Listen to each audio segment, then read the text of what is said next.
Petite histoire de Rabben Sion, Abba Shaul Zatzal. Un type est venu le voir parce que sa petite fille de 2 ans, petite fille tout à fait normale, ils n'ont pas remarqué, mais au bout de 2 ans, ils ont vu qu'elle boitait. Ils sont allés voir les médecins, ils ont fait des radios, ils ont vu qu'il y a un gros problème. Le fémur, donc l'os de la cuisse, il s'est déhaussé du bassin, du col du fémur, et il s'est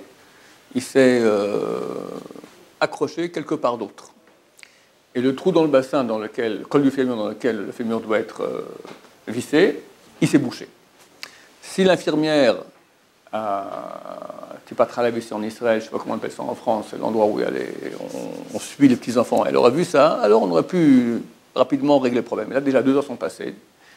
Et les autres, déjà, ils se sont accrochés au mauvais endroit. Il n'y a pas de solution si ce n'est opération.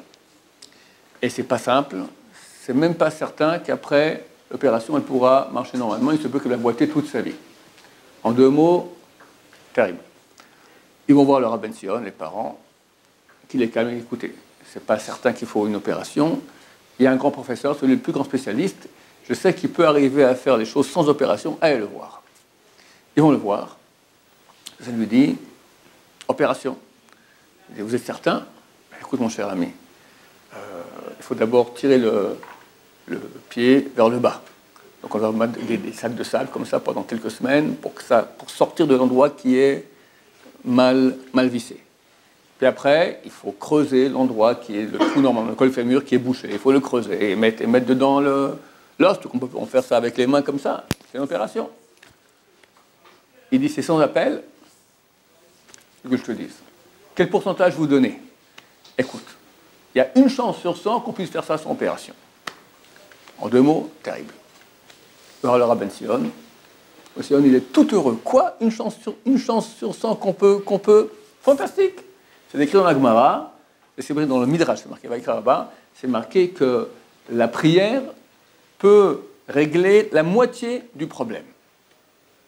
Par exemple, c'est écrit à quel propos?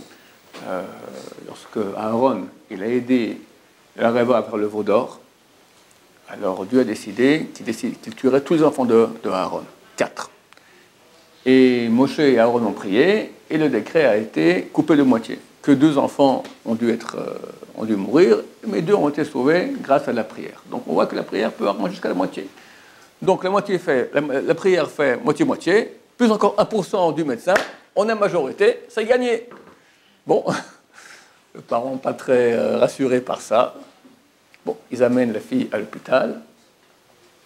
Et la pauvre, pendant 2-3 semaines, on lui met des sacs de sable, elle est attachée à un lit, elle ne comprend pas, de 2 ans, elle ne peut pas bouger, torturée, d'accord.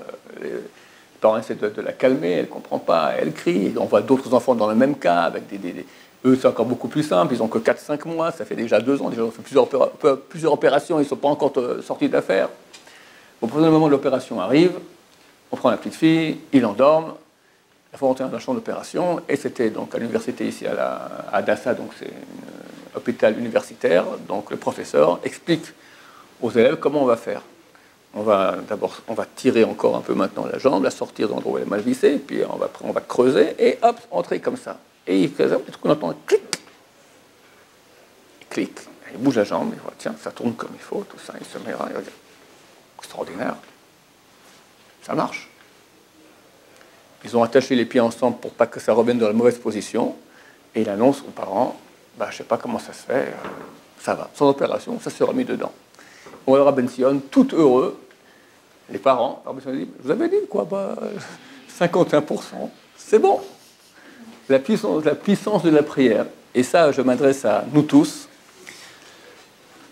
Rabbi David Abouhatzera, il a dit qu'aujourd'hui, notre étude de Torah, elle est très très loin de ce que ça devrait être normalement. En même temps, il y avait des gens qui étudiaient jour et nuit d'une valeur. Oh, oui, tout ce que tu fais, ça sera quand même. Par contre, au niveau de la prière, n'importe qui peut, du moment qu'il est sincère, qui prie à Hachem, peut arriver à des niveaux extraordinaires. Il y a un verset, Kouroum Zulut Levnei Adam. Kouroum Zulut, on ne veut pas dire le sens simple, directement la dracha de Chazal. Zulut veut dire des choses qu'on aime zélzé, on ne prend pas au sérieux. Roum signifie le sommet. Les choses qui sont au sommet du monde, qu'on ne prend pas au sérieux, Chazal on dit c'est quoi? C'est la prière. C'est une chose qui arrive au sommet du monde. Hachem, il écoute la prière de chaque créature. Il écoute, on le dit tous les jours, ça, dans Hachré.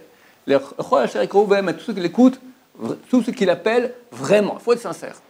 Si tu parles, brrr, tu penses à Honolulu, ça ne fait pas grand. C'est déjà mieux que rien, mais ce n'est pas le but. Le Ramban, vous savez que tout ce que nous faisons comme prière, sont les prières des Rabbanan. C'est un décret des sages d'Israël.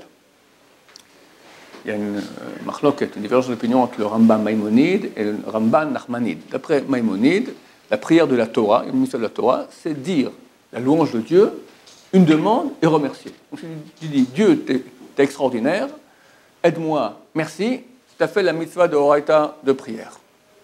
Le Ramban dit, ça aussi c'est des Rabbanan. C'est quoi la mitzvah de Horaïta de prière? Seulement quand on est en situation difficile. Ça ne va pas. Et là, tu appelles Hachem, ça c'est la mitzvah de Horaïta. Donc, appeler, ça marche. Baruch Adonai, l'olam, amen, amen.